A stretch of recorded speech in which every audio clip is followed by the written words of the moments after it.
రద్దును సవాల్ చేస్తూ దేశవ్యాప్తంగా దాఖలైన పిటిషన్లపై సుప్రీం స్టే విధించింది. ఇక నుంచి ఇలాంటి కేసులను స్వీకరించేది లేదని సుప్రీం తేల్చి చెప్పింది. రైల్వేలు, ఆసుపత్రులు, ప్రభుత్వ సంస్థల్లో పాత నోట్లు తీసుకోవాలన్న వినతిని తిరస్కరించింది.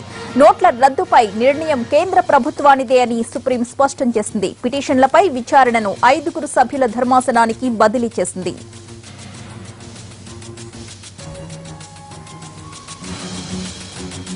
నోట్ల రద్దుపై సుప్రీం ఏం చెబుతుందో అని ఆందోళన చెందిన కేంద్ర ప్రభుత్వానికి ఊరట లభించినట్లయింది.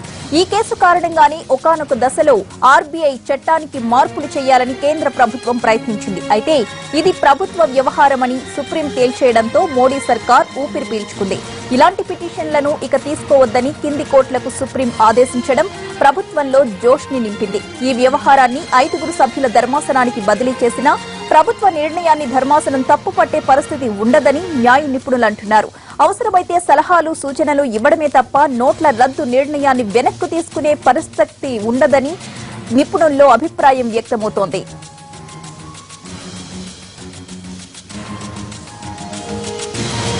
పెద్ద నోట్ల రద్దును సవాల్ చేస్తూ దేశవ్యాప్తంగా దాఖలైన పిటిషన్లపై సుప్రీం స్టే విధించింది. ఇక నుంచి ఇలాంటి కేసులను స్వీకరించేది లేదని సుప్రీం తేల్చి చెప్పింది. రైల్వేలు, ఆసుపత్రులు, ప్రభుత్వ రంగ సంస్థల్లో పాత నోట్లు తీసుకోవాలన్న వినతిని తిరస్కరించింది. నోట్ల రద్దుపై నిర్ణయం కేంద్ర ప్రభుత్వానిదే అని సుప్రీం స్పష్టం చేసింది.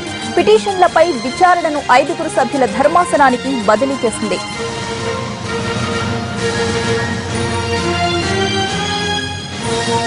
నోట్ల రద్దుపై సుప్రీం ఏం చెబుతుందో అని ఆందోళన చెందిన కేంద్ర ప్రభుత్వానికి ఇది ఊరటని చెప్పాలి.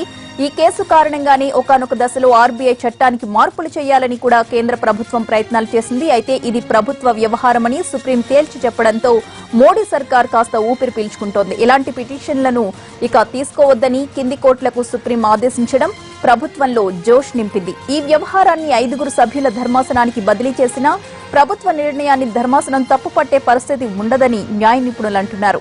అవసరమైతే సలహాలు, సూచనలు ఇవ్వడమే తప్ప నోట్ల రద్దు నిర్ణయాన్ని వెనక్కి తీసుకునే పరిస్థితి ఉండదని నిపుణుల్లో అభిప్రాయం వ్యక్తమవుతోంది.